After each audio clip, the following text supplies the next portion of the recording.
Today we are finalizing our stewardship emphasis with the theme, God's sufficiency prepares us for generosity.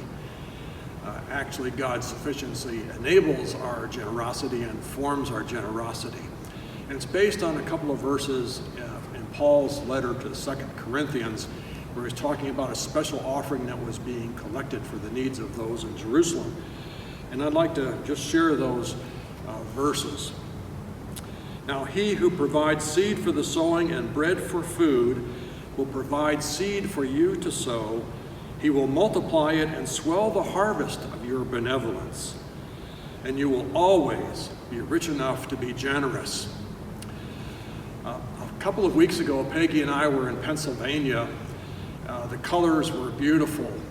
The trees that were still green were the oaks, way above the maples and other varieties of trees.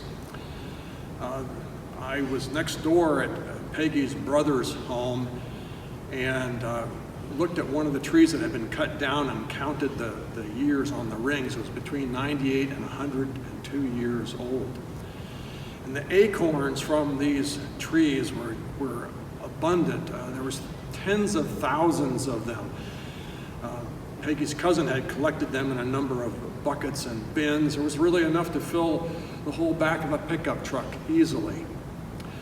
But God's bounty through seeds is sort of an example of God's bounty to us in his love as revealed in Jesus Christ.